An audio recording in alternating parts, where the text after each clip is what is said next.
J'étais tranquille, j'étais peinard, un chrétien sans histoire. Je pensais suivre Jésus à mon rythme, et puis Dieu m'a surpris. Un appel, un tournant, une invitation à changer, là où je ne m'y attendais pas.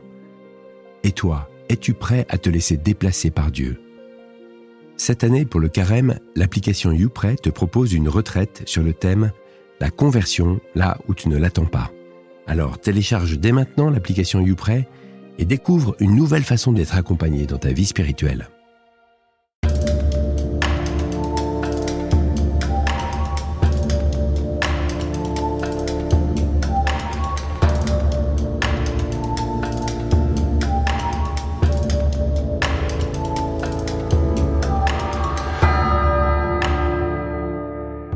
Bienvenue dans le podcast « Il était une fois la Bible ».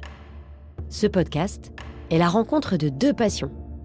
YouPray, l'application audio qui accompagne votre vie spirituelle quotidienne, et Bibliapédia, l'association qui cherche à faire connaître et aimer la Bible.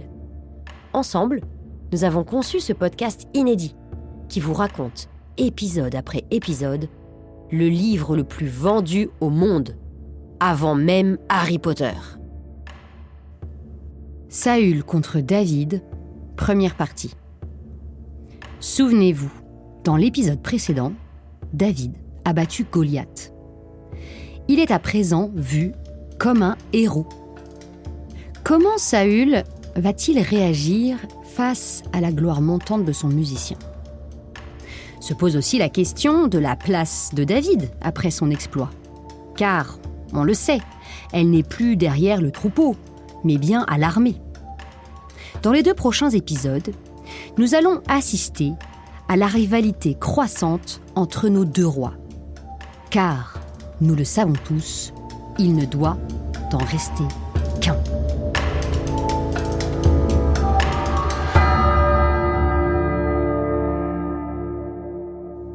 Nous sommes toujours au chapitre 18 du premier livre de Samuel.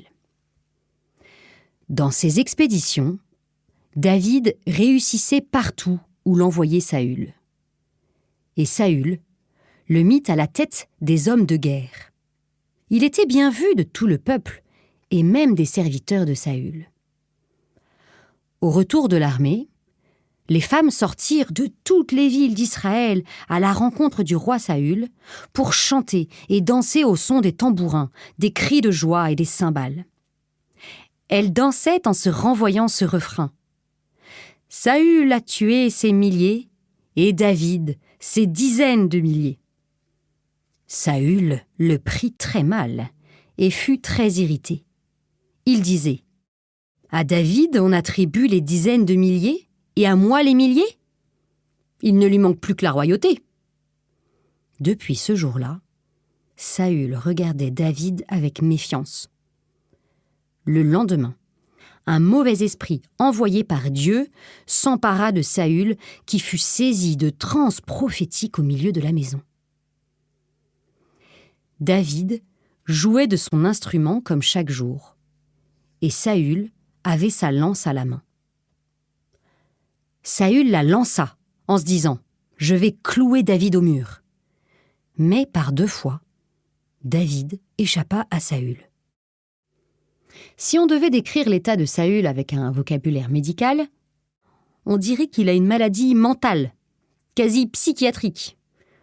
On pourrait se dire qu'il est paranoïaque, il est en train de devenir fou. Et notez aussi qu'une transe prophétique n'est pas toujours une bonne chose. Saül eut peur de David. Alors là, c'est le comble. David a failli être assassiné par Saül, mais c'est Saül qui a peur. En effet, le Seigneur était avec David et s'était écarté de Saül. Il écarta David de sa présence en le nommant officier de milliers. David partait en campagne et revenait à la tête du peuple. Il réussissait dans toutes ses expéditions. Le Seigneur était avec lui. Tous en Israël aimaient David, car c'était lui qui partait en campagne et revenait à leur tête.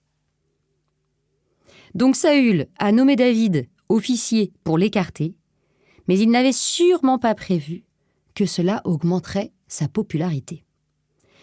Il va devoir trouver une autre solution pour éliminer son concurrent.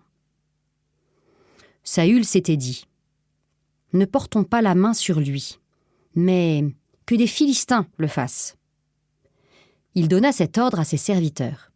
« Parlez à David. Tu plais au roi, deviens donc son gendre. Pour sa fille, le roi ne veut pas d'autre paiement que 100 prépuces de Philistins afin de tirer vengeance de ses ennemis. » Saül comptait ainsi faire tomber David aux mains des Philistins. Alors, pourquoi, à votre avis, ce détail pour le moins peu ragoûtant ? En fait, c'est la seule façon d'avoir la preuve que David a bien tué le nombre d'hommes demandés. Et que les hommes qu'il a tués sont bien des ennemis, puisque les Philistins n'étaient pas circoncis alors que les Israélites, oui. David se mit en route, lui et ses hommes, et il abattit 200 Philistins. Il rapporta leurs prépuces, les remit tous au roi, afin de pouvoir devenir le gendre du roi. Alors, Saül lui donna pour femme sa fille, Michal. Voyant et comprenant que le Seigneur était avec David, et que Michal, sa propre fille, l'aimait, Saül eut encore plus peur de David, et il éprouva contre lui une hostilité de tous les jours. À chacune des campagnes des Philistins, David remportait plus de succès que tous les serviteurs de Saül. Son nom devint très célèbre. Rien ne se passe comme prévu, et voilà de quoi rendre Saül vraiment fou de rage. On passe au chapitre 19. Saül dit à son fils Jonathan et à tous ses serviteurs son intention de faire mourir David. Alors vous le voyez, au début, Saül ne voulait tuer David que dans ce moment de délire. Mais maintenant, cela devient sa préoccupation de tous les instants. Mais Jonathan aimait beaucoup David, et il alla le prévenir. « Mon père Saül cherche à te faire mourir. Demain matin, je parlerai de toi à mon père, je verrai ce qu'il en est, et je te le ferai savoir. » Jonathan fit à son père, Saül, l'éloge de David. « Que le roi ne commette pas de faute contre son serviteur David, car lui n'a commis aucune faute envers toi. Au contraire, ses exploits sont une très bonne chose pour toi. Il a risqué sa vie, il a frappé à mort Goliath le Philistin, et le Seigneur a donné une grande victoire à tout Israël. Tu l'as vu, et tu en as été heureux. Pourquoi donc commettre une faute contre la vie d'un innocent en faisant mourir David sans motif ?» Saül écouta Jonathan et fit ce serment. « Par le Seigneur vivant, il ne sera pas mis à mort. » Alors, Jonathan appela David et lui répéta tout ce que le roi avait dit. Puis il le conduisit à Saül, et David reprit sa place. Alors, est-ce que vous pensez que Saül va tenir sa parole ?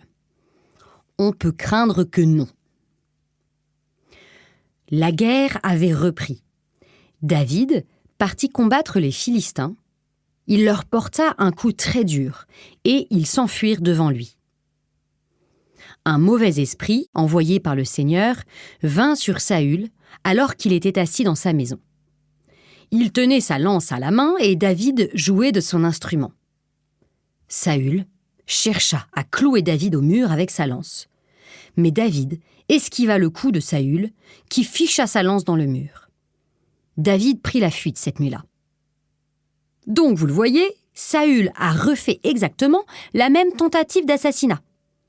En racontant ces deux épisodes presque identiques, le texte nous fait comprendre que Saül ne changera pas.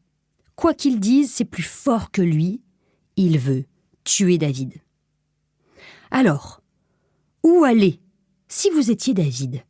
Chez qui iriez-vous vous réfugier ? En fait, le seul homme qui connaisse sa situation, son statut, celui par lequel son malheur est arrivé, c'est Samuel.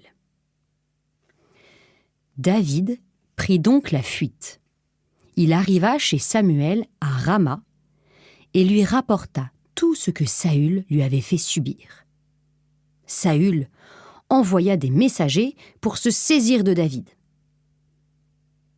David s'enfuit. Alors, une nouvelle fois, où aller ? Comme Jacob, David est parti en urgence, sans provision, et en plus, sa vie est vraiment menacée. Donc, sa priorité va être de trouver de la nourriture et des armes. On passe au chapitre 21 du premier livre de Samuel. David arriva à Nob, chez le prêtre Ahimelech. Alors Nob, c'est une petite ville au-dessus de Jérusalem. Et c'est la première fois que nous entendons parler de cette ville.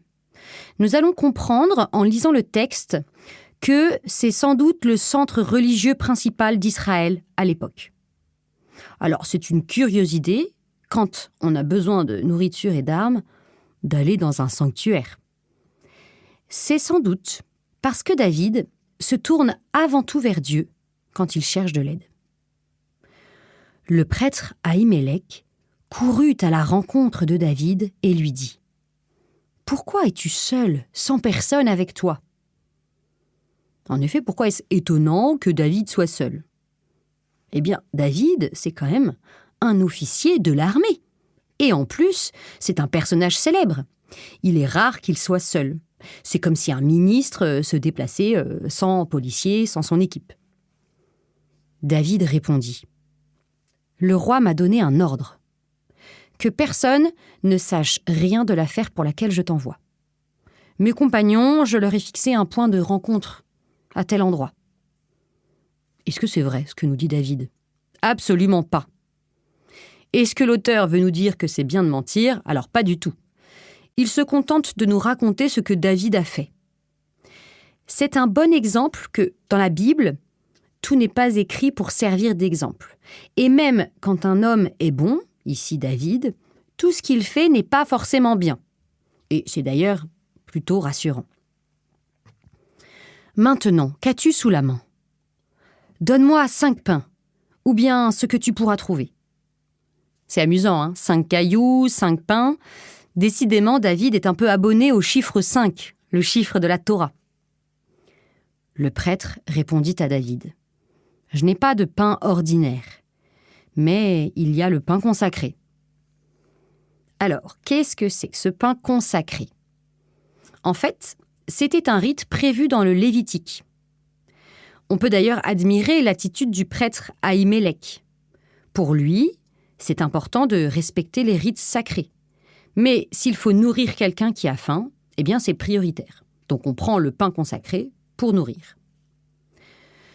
Le prêtre lui donna alors du pain consacré. Cependant, un des serviteurs de Saül se trouvait là. Il s'appelait Doeg l'Édomite, et c'était le plus important des bergers de Saül. Pour la petite histoire, les Édomites sont les descendants d'Ésaü, donc a priori plutôt des ennemis. Pour autant, David a de quoi manger, il va juste lui falloir maintenant de quoi se défendre. Alors vous le voyez, ça n'a pas été simple de trouver de la nourriture dans un sanctuaire, mais ça risque d'être encore plus compliqué d'y trouver une arme. Dieu a jugé tellement important que ce soit un lieu de paix qu'il a même interdit de construire les autels avec des outils en fer pour que les sanctuaires n'aient aucun contact avec quelque chose qui pourrait ressembler à une arme. Donc voyons comment cela va se passer. David dit à Ahimelech : « N'as-tu pas une lance ou une épée ?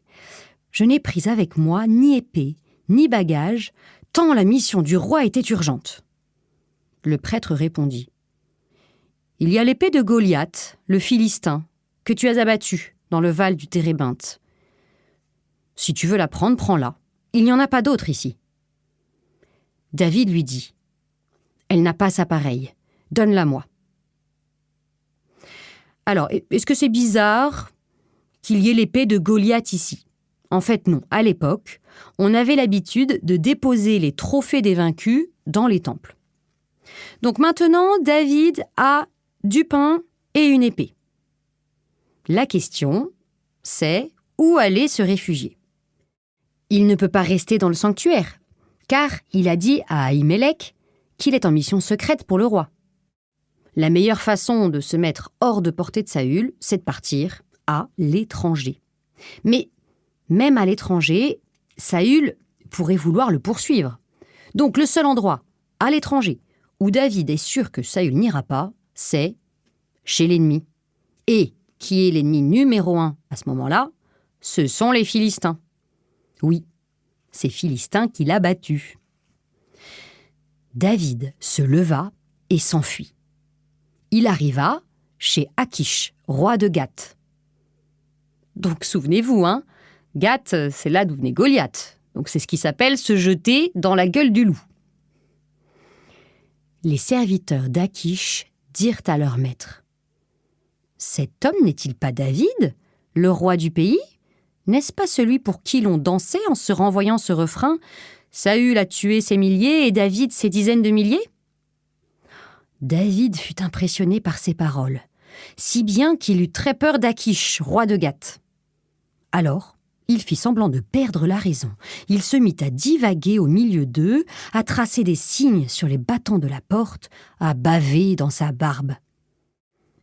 Achish dit à ses serviteurs: « Vous voyez bien que cet homme est fou. Et cet individu entrerait dans ma maison ?» Soulagement, David l'a échappé belle grâce à cette ruse qui fait un peu penser à celle d'Abraham en Égypte, lorsqu'il avait fait passer sa femme pour sa sœur. Au lieu de demander l'aide de Dieu, comme il l'a fait face à Goliath, il trouve refuge chez l'ennemi. Alors, comme Abraham, David va faire demi-tour et retourner dans son pays, la terre promise. Mais la question reste toujours la même. Où aller? A-t-il tout essayé? Quel lieu peut l'abriter? Eh bien, je vous laisse y réfléchir et vous donne rendez-vous la semaine prochaine pour la réponse.